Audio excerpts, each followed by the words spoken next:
दान देने के लिए धन नहीं है, कोई बात नहीं। हवन यज्ञ करने के लिए धन नहीं है, कोई बात नहीं। भंडारा करने के लिए धन नहीं है, कोई बात नहीं।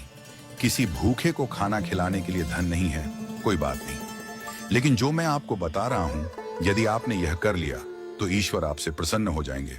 एक बार की बात है, एक गरीब महिला बस में चढ़ी। उसके कपड़े पुराने और फटे हुए थे, बाल बिखरे हुए थे और शरीर से वह कमजोर लग रही थी। जैसे ही उसे बस में सीट मिली, वह चुपचाप जाकर बैठ गई। कुछ ही देर में अगले स्टॉप पर एक वृद्ध महिला बस में चढ़ी। उस गरीब महिला ने बिना देर की अपनी सीट उस वृद्ध महिला को दे दी और खुद खड़ी हो गई। जब वृद्ध महिला अपने स्टॉप पर उतरी तो वह वापस अपनी सीट पर बैठ गई। थोड़ी देर बाद एक छोटी बच्ची बस में चढ़ी। बच्ची को खड़ा देख उस महिला ने फिर से अपनी सीट दे दी और खुद खड़ी हो गई। बच्ची का स्टॉप आने पर वह वापस अपनी सीट पर बैठ गई। इसके बाद एक गर्भवती महिला आई। इस बार भी गरीब महिला ने बिना सोचे समझे अपनी सीट दे दी और खड़ी रही। गर्भवती महिला के उतरने पर वह फिर से अपनी सीट पर बैठ गई। थोड़ी देर बाद एक सामान्य महिला बस में चढ़ी। वह न वृद्ध थी, न बच्ची, न गर्भवती, पूरी तरह स्वस्थ लग रही थी। फिर भी गरीब महिला ने अपनी सीट छोड़ दी और उस महिला को बैठा दिया। यह सब देखकर बस में बैठी एक अन्य महिला, जो एक अध्यापिका थी, बहुत आश्चर्यचकित हुई। उसने सोचा, वृद्ध महिला, बच्ची और गर्भवती महिला के लिए सीट छोड़ना समझ में आता है, लेकिन एक सामान्य महिला के लिए बार बार सीट छोड़ने का क्या कारण हो सकता है?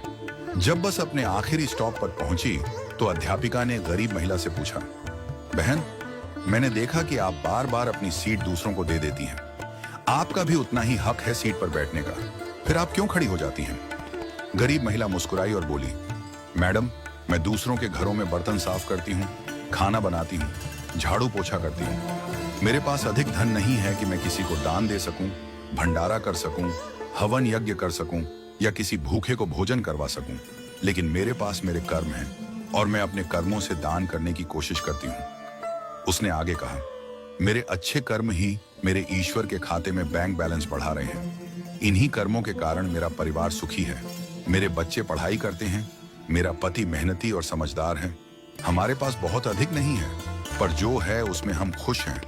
जब मैं अपने आसपास देखती हूँ तो पाती हूँ कि लोग कितने दुखी हैं, लेकिन मेरे अच्छे कर्मों की वजह से दुख मेरे जीवन में नहीं आता।